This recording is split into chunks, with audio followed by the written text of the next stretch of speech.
السلام عليكم البنات، واش راكم؟ نتمنى ان شاء الله تكونوا كامل بخير وبصحه جيده. وانتم تشوفوا في الوصفه وفي الفيديو تاع اليوم. حبيت نرحب بالبنات القدم وجدد معايا ونقول لكم مرحبا بكم في قناتي، واللي دخلت جديده نتمنى ان شاء الله تابوني باش تكبر الصفحه، ويعني لي فيديو تاعي يوصلوا لعدد هائل من المتابعين.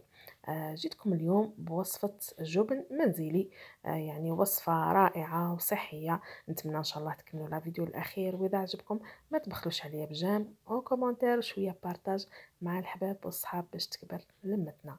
نبداو بسم الله على بركه الله بالوصفه تاعنا. عندي زوج كاير تاع حليب، حليب بقره.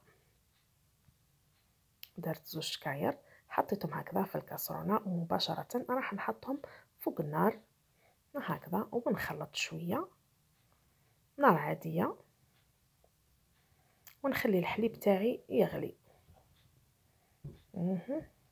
من الأحسن يعني تخلطوا بالمغرف تاع اللوح.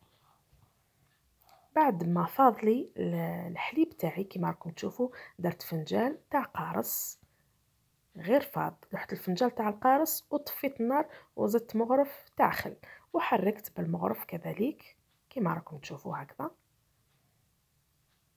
لهنا الحليب تاعي بدا يخرج في هذاك الجبن تاعو، ها كما راكم تشوفوا.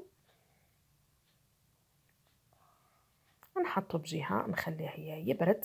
بعد ما برد لي شويه جبت البرمه تاعي والكسكاس وحطيت عليهم منديل نظيف، وراح نصفي هذاك الحليب كما راكم تشوفوا. شوفوا كيف خرج هذاك المصل الاصفر تاعو هذاك هكذا.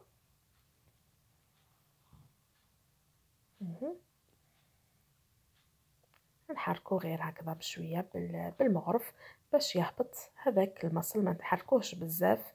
انا بغيت شويه يبقى فيه هذاك الماء، عصرته غير شويه مانيش نضغط البنات. خليته مدة 20 دقيقة ورجعت ليه.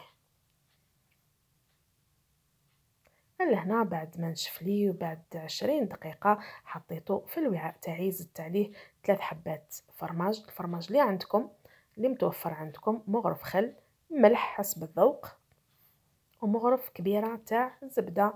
وهذاك المصل اللي راني ما رميتوش كامل، يعني بديت اللوحة كذا غير بشوية ونضرب بالبرا. هاني لهنا فتت هذيك الكليلة وبديت نضرب بالبرا، نضرب ونلوح في هذاك المصل، هذاك الماء اللي خرج لي من الحليب هكذا حتى يرطب معاكم هذاك الجبن كامل. ويعني لهنا نتوما اللي تتحكموا في القوام تاع الجبن تاعكم، اللي حباتو يعني بزاف طري ولا اللي حباتو يعني متماسك حسب الرغبه هكذا. ونكمل نضرب بالبرا قلت لكم حتى يرطب طول معاكم هذاك الفرماج هذاك. صدقوني يا البنات وصفه سهله ما فيهاش يعني مكونات بزاف وصحيه ما شاء الله. انا درته وخليته لوليداتي الصباح يفطروا به، عجبهم الصراحه ماتوا عليه. بعد ما كملت ضربته وحسيت الفرماج تاعي باللي رطب، درته في بلاره هكذا زجاجيه وحطيته في الفريجيدير. هاوليكم لهنا بعد ما بات ليلة كاملة في الفريجيدير. شوفوا يعني بعينيكم الصورة تعبر عن نفسها. بنين يا البنات ما شاء الله وصحي. نتمنى ان شاء الله تجربوا الوصفة وتعجبكم صح. انا كي نشوف وصفة منزلية هكذا نحب ندير الحوايج هذو في الدار الصراحة. مدة الاحتفاظ تاع الجبن هذا يعني في الثلاجة مون با 5 ايام 6 ايام، لانه ما فيهش مواد حافظة ومش راح يخرج لكم كمية كبيرة اللي راح يقعد لكم يعني بزاف في الفريجيدار. انا عن نفسي مون با 3 ايام 4 يكملوه الوليدات وبصحتهم. نبقى نقول لكم شهية طيبة لكم يا البنات. سلام.